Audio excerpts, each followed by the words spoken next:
On the table was a divorce paper. "I'm going to divorce you and live with her. We're selling the house and car, so you guys have to leave." Tom looked crestfallen and blurted out, "I didn't mean it like that." I didn't know what to do and lost all expression on my face. After saying that, Tom stood up and left. "Does your company allow affairs?" Luke said, "How about it?" And prompted for an answer, one of them cleared his throat and began to speak as if he had come back to his senses. The one who answered appeared to be the oldest among the interviewers. "There have been no affairs here so far, but such infidelity should never be tolerated. We impose strict penalties." Luke then explained to the interviewer that his father, who had cheated on his mother and abandoned her, worked there and was currently having an affair in the workplace. "My name is Sally Oliver. I'm 46 years old, a single mother, working while living with my son. I got divorced 20 years ago, right after giving birth, and became a single mother.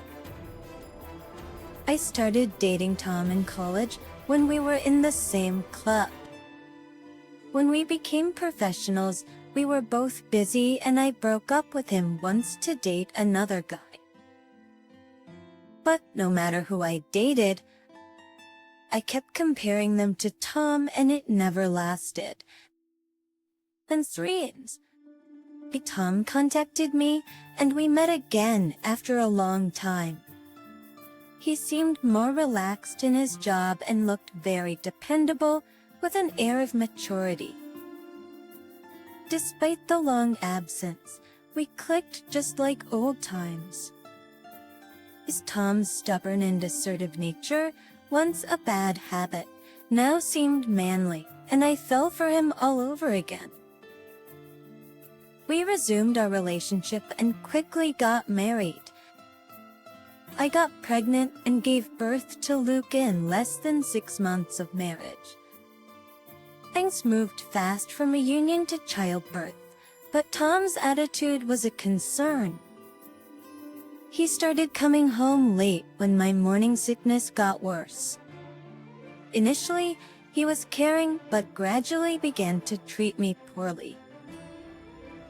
Even when I couldn't stand the smell of oil, the team insisted on fried food, and I often had to cook it while holding back nausea.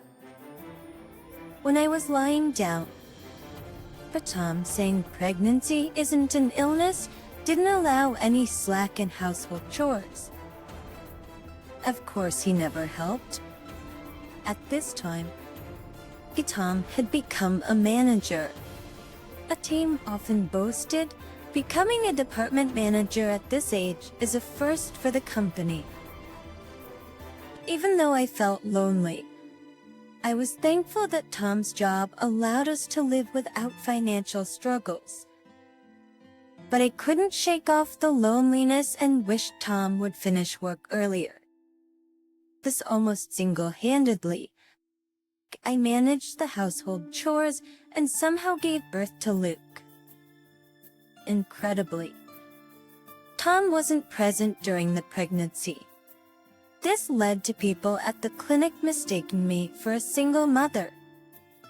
After the birth, my mother came to help around the house, but she had to return in 2 weeks due to my father's poor health back home. Tom's attitude remained unchanged after the birth, and I continued to juggle childcare and housework all by myself. One night, as usual, I went to bed but awoke to find Tom standing by the bed. With a flushed face and a sharp gaze, he stared at me. As soon as he noticed I was awake, he left the room. Feeling uneasy about Tom's ominous presence, Lee got up. Luke was sleeping soundly next to me. Tom couldn't handle Luke's night crying. He always complained when awakened by Luke's cries. I quietly got up, trying not to provoke Tom, and headed to the living room. The Posserin? I saw Tom's large bag he uses for business trips. I thought he was preparing for a sudden trip. Tom said, "I'm leaving." I misunderstood, thinking he meant for a business trip. "Where is the trip to?" Tom glared at me intensely. "No, I mean we're getting a divorce." I couldn't comprehend Tom's words. What was he talking about? He mentioned divorce. Who's getting divorced? I was unable to react at all to Tom. He sighed in resignation at my unresponsive state and said, "I'm leaving," then grabbed his bag and headed to the entrance. As if responding to his words, Dig's crying echoed from the bedroom. I felt sorry for Luke, but I couldn't tend to him right now. I grabbed Tom's arm to stop him. I was scared of being abandoned by Tom. He looked at me with disgust and violently shook off my arm. "Don't get in my way." I collapsed in the hallway, too weak to stand up. Tom muttered without turning back, "The baby's crying is too loud," and left the house. I called Tom's cell phone several times and sent emails, but there was no reply. A few days later, Tom returned. I thought maybe we could go back to being a family. I greeted him with a smile, but Tom sat down in the living room chair with a sullen face. Holding Luke, I sat opposite Tom. As I was about to speak, Tom took out a piece of paper from his bag. Seeing it, my heart almost stopped. I can't say I didn't imagine it, but being confronted with the reality made my body tremble. I gripped Luke tighter, causing him to fuss. On the table was a divorce paper. "I'm gonna divorce you and live with her. We're selling the house and car, so you guys gotta leave," Tom declared coldly. I was at a loss, expressionless. After saying that, Tom stood up. I didn't want Tom to leave like this. I thought if I let him go now, I might never see him again. So I stood in a hallway, blocking his way. Tom clicked his tongue and pushed past me. "Don't go. I'll change whatever you want." I was desperate to keep Tom. At that moment, I would have done anything to keep him at home. I was in a state of panic. I must have been completely controlled by Tom, both emotionally and physically. The thought of Tom leaving was terrifying. "Don't go," I cried out in near hysteria. Luke, startled, began to cry loudly. "I'd rather be with her than you two. It's divorce, that's it." Pime's loud voice startled me, and I involuntarily stepped back. "Stop interfering." But Tom pushed me away, the same way he did before while I was still holding Luke. I fell in the hallway, protecting Luke. Luke's crying grew louder. Seeing him cry, I was relieved he was alive. Tom looked shocked at first seeing us fall, but then he started walking. After putting on his shoes at the entrance, Tom coldly said, "Sign the papers and get out of the house," and left. Realizing I was abandoned by Tom, Luke and I cried together. Tom's words, "Get out of the house," kept spinning in my head. This house was a single-family home with a yard, bought when I found out I was pregnant. It was Tom who fulfilled my dream of owning a house with a yard. I had cooked Tom's favorite meals, did the laundry, and cleaned every corner of this house. I had dreams of raising Luke here, maybe even turning it into a multi-generational home in the future. But all those dreams burst like a bubble. I called Tom's cell phone numerous times, but there was no reply, and since the house was in Tom's name, I had no choice but to give up. So, I signed the divorce papers and decided to move back to my parents' house. At that time, my mind was so consumed with being abandoned by Tom, I couldn't think of anything else. I didn't even ask Tom for child support or alimony. But life at my parents' house was tough. My father was frail and sickly, and my mother was working as an insurance agent to make ends meet. I too had to work various jobs to survive. A grocery store's night security guard, delivery, traffic control, any job that paid well, regardless of day or night. We were struggling to survive. I know my busy schedule must have made Luke feel lonely too. Brooke's entry into elementary school must have made him emotionally unstable. He didn't want to go to school anymore. Busy being from a single-parent home and wearing the same clothes all the time seemed to be the reasons he was teased by classmates. Luke never told me any of this, but I heard it from his teacher. When I heard about it, I felt so sorry for Luke, who did nothing wrong, and I couldn't stop crying. The teacher introduced me to a child in a similar situation. I started to share experiences and vent with that child's parent, and I made my first mom friend. Luke also became friends with him and started socializing. Having even one friend made Luke start going to school and brightened up at home. Luke was smart and did well in school, and his elementary school teacher suggested taking the entrance exam for a private middle school, but we couldn't afford it. In the right situation, I'd cry alone at night, wishing Tom was there to help. My father passed away just as Luke was graduating from elementary school. He spent his last years in the hospital, and we couldn't see him much, but he passed away peacefully. I tried to contact Tom, but there was no reply. Now it was just my mother. Luke thrived in public middle school, making more friends and enjoying school. He balanced basketball, studies, and was among the top students. But when Luke was in 8th grade, his teacher recommended a private high school affiliated with a university, but I couldn't afford the tuition. I tried to ask Tom for child support and tuition, but I couldn't reach him.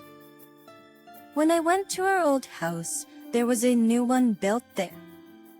Seeing the new house, I decided to give up on Tom. I couldn't rely on him anymore, and I resolved to be an independent adult. Luckily, Luke was self-sufficient and at school during the day. I started studying in my free time to get some job qualifications. I love learning and didn't mind the hard work. Luke is probably trying not to burden me as well. He was diligent in school, active in clubs and committees, and improved his grades. Thankfully, he was admitted to a renowned public high school with a scholarship. Pussy. His childhood best friend also got into the same high school, and we celebrated together as single-mother families. Wait. Luke asked me, "Aren't we getting any money from Dad?" I didn't go into details, but I told Luke that I couldn't contact Tom and that he was living with another woman. As I spoke, Luke clenched his fists and tears filled his eyes. After I finished talking, only the sound of Luke sniffling echoed in the living room. Since hearing this, Luke became even more focused on his studies. He was in a basketball team at high school, but he often spent his weekends at home, eating meals with my mother and me. Luke never said it, but he must have felt lonely. He cared for my mother and me, always finding reasons to stay by our side. Luke was enjoying his high school life, doing well in his studies. His teacher recommended college, but honestly, we couldn't afford it. I struggled with how to tell Luke this. I worked day and night, fitting in study time for my certification whenever I could. In the fall of his senior year, Luke announced he wouldn't go to college, but to a vocational school instead. Picked my York chase. I'd been working hard, cutting back on expenses, but years of overworking had taken a toll on my health. I probably couldn't continue the intense labor I was used to. My mother was also aging and couldn't work as before. Luke's decision was a lifeline in these gloomy times. He must have understood our financial situation well. He wanted to study law at the vocational school and aimed to become a paralegal.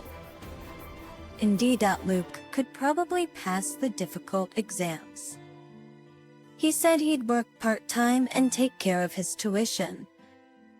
I gave Luke the money I had saved from working so hard. It wasn't much, but better than nothing. It looked like Luke wouldn't have to immerse himself in part-time work. My mother passed away just as Luke was about to graduate high school. My mother, who went through a lot of trouble because of me and worried about me until the very end. She believed in me unconditionally and always wished for my happiness. I was so heartbroken I felt like losing the will to live, almost succumbing to a life of just crying. But I had Luke. His life was just beginning. I couldn't break down now. Besides, my mother had said she was leaving the rest to Luke. My mother seemed to have told Luke something before she passed away, but he didn't share it with me. It was nagging at the back of my mind. Now it was just Luke and me, and I desperately wanted him to be happy. After graduating high school, Luke started attending a vocational school and got busy with studies and part-time work. That week, I noticed a change in him. He stopped speaking ill of Tom. Until then, he often complained about Tom not paying child support or alimony. I thought he was just too busy with studies and work, but it was something else. When Luke turned 20, I splurged on sushi and we ate together. After we finished, Luke brought an old envelope from his room. I wondered what it was, and to my surprise, it was a private investigator's report. The investigation into Tom's infidelity had been compiled. I was shocked and stared intently at Luke. I was puzzled, but then remembered my mother's words. I'm leaving the rest to Luke. This was given to me by Grandma. She told me to look at it when I turned 20. Grandma So my mother had hired the detective. I had tried not to think about Tom, but our current life was a result of his actions. I decided to read the documents from the beginning. As I read, I became increasingly unable to forgive Tom. Memories came flooding back, and I started crying. According to the report, Tom had been cheating since we were together. The other woman was 6 years younger than me. They met through work. She had no family, and Tom started dating her under the pretense of taking care of her. As my morning sickness worsened, and I became more bedridden, he saw her more often. I guess I became a burden to him. Why would she, having no family herself and knowing the importance of family, destroy someone else's? I couldn't comprehend it. Then more photos surfaced. Tom and the woman walking arm in arm. Pictures of her pregnant with Tom's hand on her belly. He was so averse when I was pregnant. What was all this about? But to anyone unaware, the photos would look like a happy couple eagerly awaiting the birth of their child. But knowing the truth, my anger at Tom's infidelity, which I had tried to ignore, was now boiling over. It was like a volcano on the brink of eruption. I wanted to bring both of them down to hell, but I managed to restrain myself. Would it be right to show Luke such a vengeful side of me? It might make him sad. It's been nearly 20 years since I divorced. The child in those photos must be about Luke's age now. I can't forgive Tom and his mistress, but if I acted on my current feelings of revenge, the child would suffer just like Luke. I need to think carefully about what's best for Luke and that child. A few days later, Luke surprised me with some unexpected news. He found Tom's current address and visited it. Look like me, he couldn't sit still and took action. Luke went to the apartment listed in the investigation report. It was a long shot since it was 20 years ago, and they might not live there anymore. As expected, there was a different name on the door plate. Luke felt a mix of disappointment and relief that Tom wasn't there. When Luke tried ringing the intercom of the adjacent apartment, there was no response. There was no response from the room on the other side either, and as I gave up and stepped outside the property, I saw an old woman sweeping in front of a well-aged house. Luke asked her if she knew where Tom had moved to. She told him that Tom's family had moved to this neighborhood. That when they first moved in, a middle-aged couple had come looking for Tom, getting into a heated argument with him. She couldn't understand the whole conversation, but heard words like daughter, child support, and alimony. Hearing this, I realized it must have been my parents. They had tried to make Tom reflect on his actions and demanded child support and alimony on my behalf. I had no idea. Thinking of my parents, I felt like crying but managed to hold back. All I do is cry. It's no wonder I always worried my parents. I need to be stronger. I gathered myself and encouraged Luke to continue his story. The elderly lady said that Tom and his family moved shortly after my parents' visit, but since it was nearby, she remembered well. Luke immediately went to the address. She provided, sure enough, Tom's name was on the door. over, the names of the 3 family members were on the nameplate. It seemed like they were proudly displaying their family of 3. Luke took a good look at the house. It had a garden, parking space, a net that seemed for golf, and a basketball goal. Compared to other houses in the area, it was quite a large and luxurious single-family home. While Luke was observing the house from a nearby park, a boy about his age came out of the house. The boy was about to ride a bicycle when the front door opened, and a woman who seemed to be his mother appeared. It was unmistakably the woman from the photos. It's a magnificent house, a happy-looking mother, a boy dressed in branded clothes. Seeing all this, Luke felt an indescribable anger and clenched his fist tightly. I couldn't stand it. You always worked so hard without any time for makeup or fashion. But that woman was wearing makeup and stylish clothes. Luke said, looking upset and downcast. It's okay. I have you. Nope. I reassured him. Luke nodded shyly. He left, still holding on to his anger. It's no wonder Luke was angry. After all, Tom had built a happy family with his mistress, without paying us any alimony or child support. And then, Luke took an action that surprised me even more. He went to the detective agency. He had requested another investigation into Tom's conduct.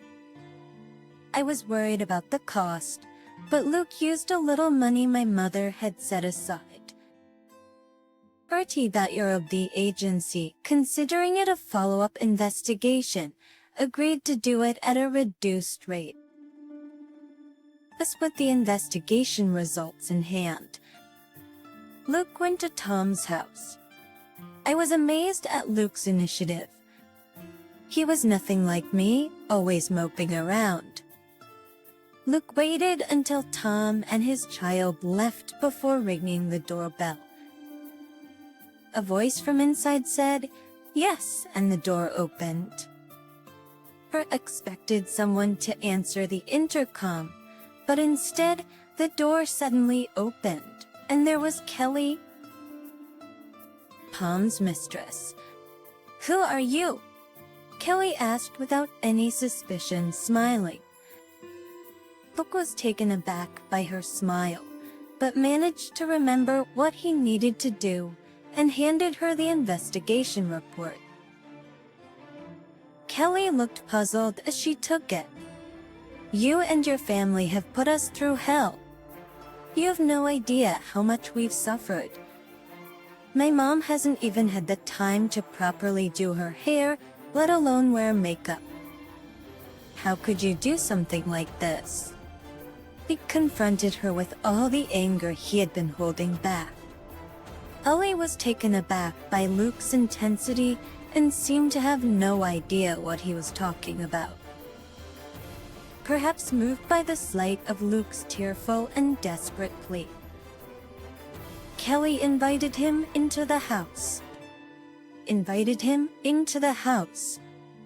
Luke later told me she probably felt sorry for me with tears in my eyes. A tile crate. Luke first explained to Kelly that he had conducted a background check through a detective agency and found out where they lived. He then detailed how Tom had cheated on me during my pregnancy, how he received no alimony or child support, and how he had been living a hard life. Kelly listened silently until the end. I thought Luke had somehow come to terms with it, but I was completely mistaken. The story so far was just the beginning. But a week after this confrontation, Luke announced he was going to an interview for an internship at a law firm. He was about to graduate from vocational school.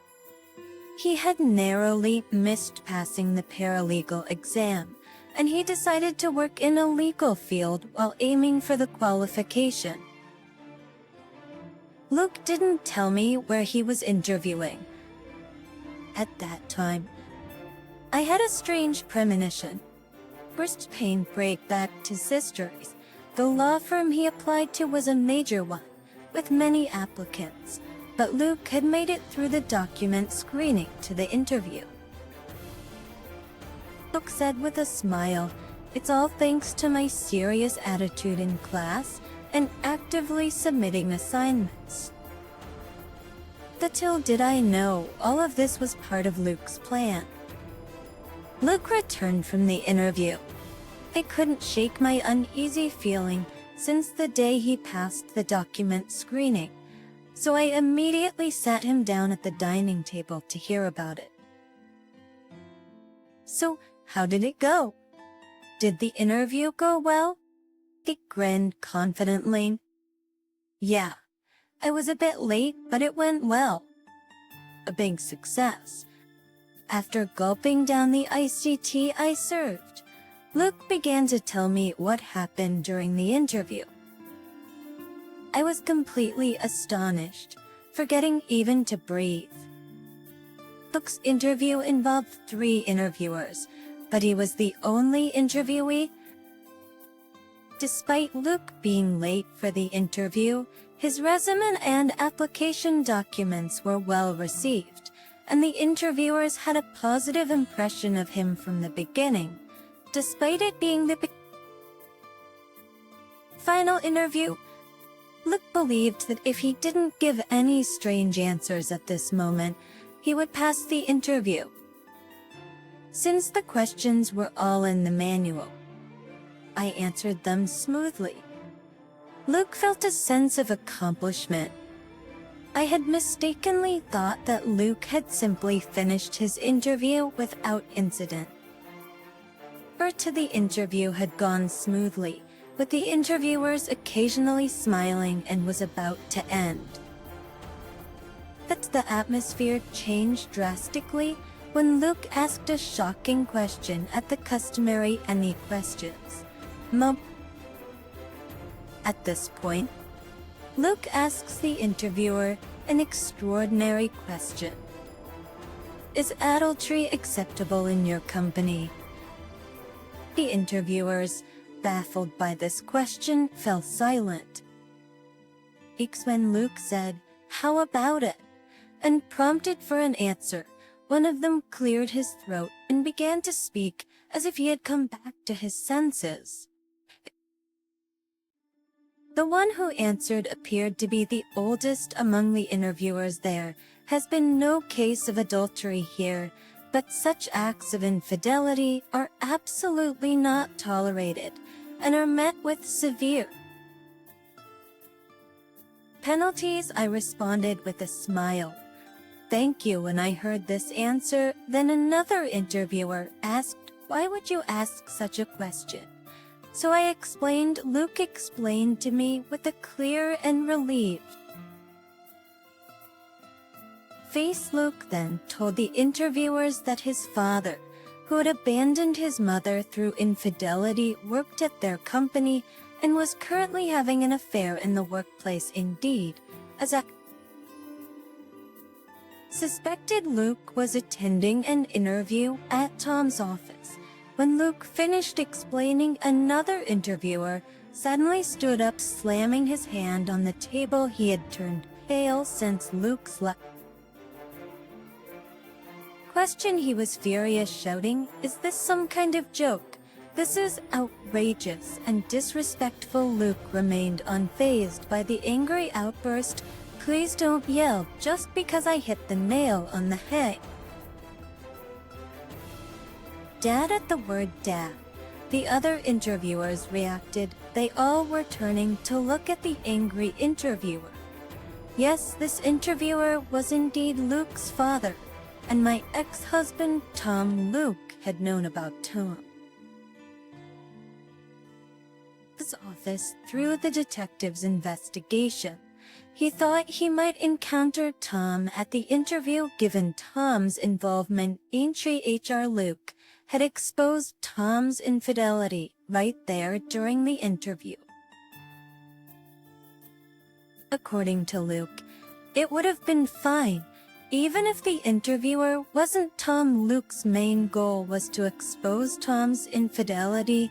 I didn't want to call him Dad, but I thought it would be more effective, Luke said, sipping his barley tea with a composed look. He had hoped to tarnish Tom's reputation. However, Tom's presence at the interview and his subsequent outburst only dug his own grave. Tom didn't recognize Luke until the very end. Contrasting with Tom's trembling anger, Luke calmly attacked him. You cheated on Mom and abandoned her.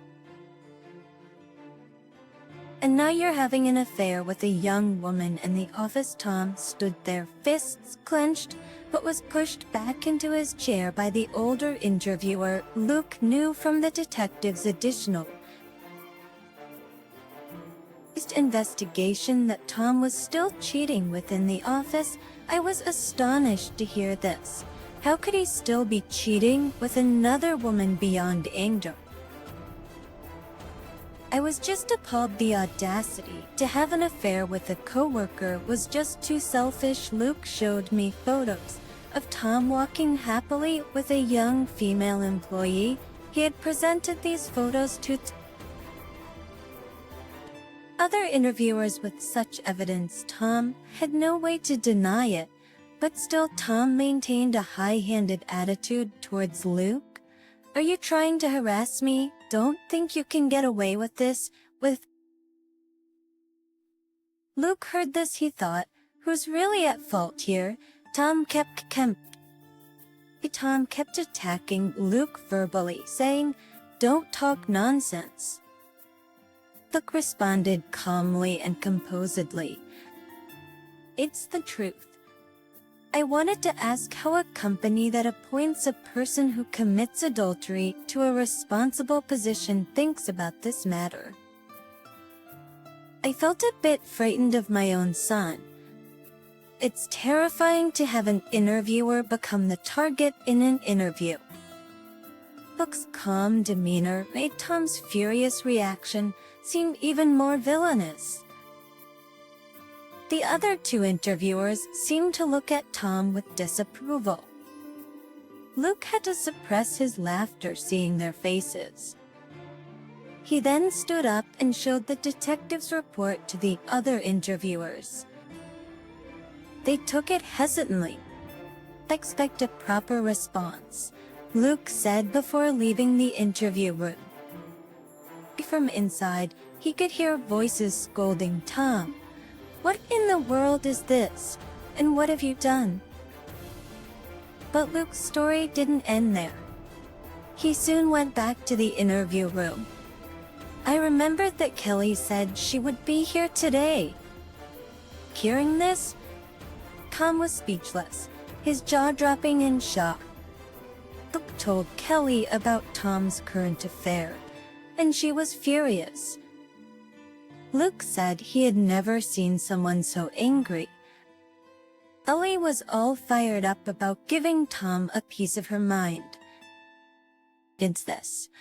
Tom had no escape. Ignoring Tom, who was still in shock, Luke left the room again. The angry voices continued inside. Luke had intentionally been late to the interview to ensure it would be the last one of the day, anticipating this chaos. The take, though it might have been the worst interview under normal circumstances. Luke felt satisfied for getting back at Tom and told me so. Coming here was solely for revenge against Tom, so failing the internship was within Luke's expectations. As Luke confidently walked towards the exit in the lobby, he heard footsteps running up behind him. Turning around, he saw an enraged Tom. Tom, driven by anger, lunged at Luke. Luke managed to dodge but fell, landing on his backside. Tom grabbed Luke by the collar, yelling furiously with a menacing look. Tom spat. "What have you done?" "But if it weren't for you." Luke braced himself for a hit. That moment, Tom was restrained from behind by what seemed to be his boss. "Stop it. This is disgraceful. Such voices could be heard." Then Kelly appeared at the main entrance. She coldly confronted Tom, who was still being restrained. "What are you doing to Luke? And what's this about an affair?"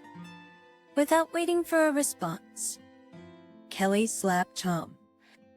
"You lied to me, saying you were single." Tom was stunned by the sudden turn of events. His cheek was reddening. "Don't joke with me," snapped back to reality by Kelly's loud voice. Tom began to make excuses.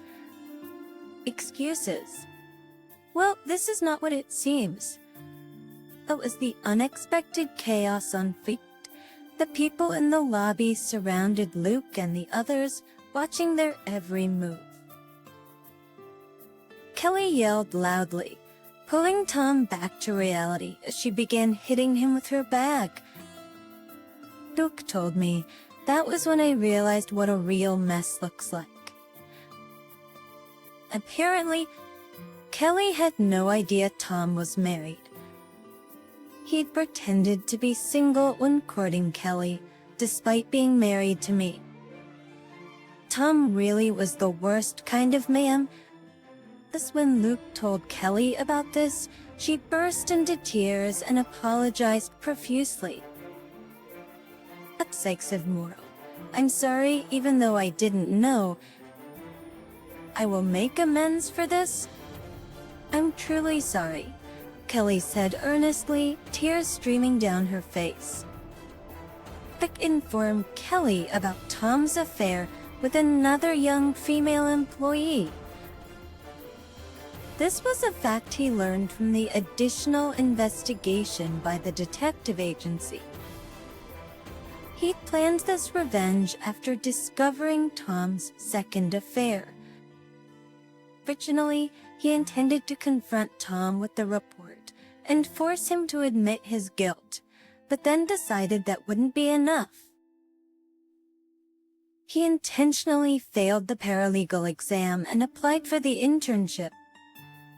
To date, even if Tom hadn't been involved in human resources, it would have been possible to expose this fact during the interview.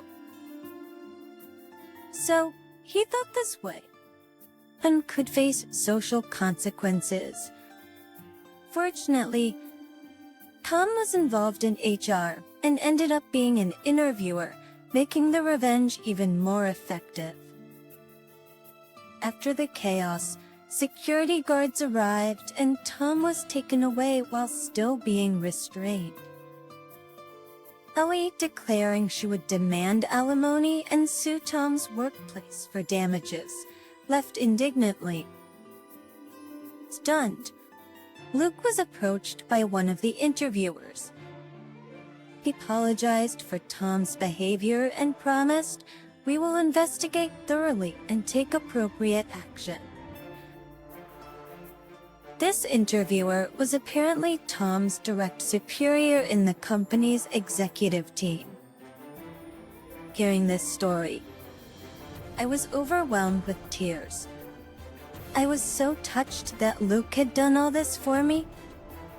"Thank you," Luke, slightly embarrassed, blushed and sipped his barley tea. After the commotion, Tom ended up being relegated to handling paperwork in the General Affairs Department, but was eventually fired for his misconduct. Tom's boss told me, if he had worked properly, he might have become a co-owner of the company. The woman Tom had an affair with lost her place in the company due to the scandal and was forced to resign. Kelly sued Tom for alimony and child support, and they officially divorced. Moreover, Kelly even claimed alimony and child support for me. At period, I was about to give up, thinking it had been 20 years, but Luke told me that claims from 20 years ago were still valid. Since my parents had initiated them during the divorce, I realized I had been supported. I had been supported all along by my mother, father, and Luke. Reflecting on this felt deeply moving. Dr. Piddleton's reputation suffered in the industry after the scandal, and he couldn't continue in the same line of work. He's now working any job he can find, day and night. Accustomed to such work, he's become haggard and gaunt, looking much older. His boss shared this with me. He has a lot of payments to make to both you and Kelly. Yes, Tom has a lot of debts to repay through work. When things finally settled, I met with Kelly. She sincerely apologized to me. I had no ill feelings towards her. We were both betrayed by Tom. Kelly turned out to be a gentle and kind person. I couldn't help smiling, thinking how scary she must have been when angry. I felt we could become good friends. My studies paid off, and I acquired several qualifications. Now, I work from home using these qualifications. Luke passed his exams and seems to be thriving at a major firm. He mentioned there's a woman he wants to introduce to me soon. I'm now pondering what dishes to prepare for her visit. But to worry about such things. I'm amazed at how happy my life is now.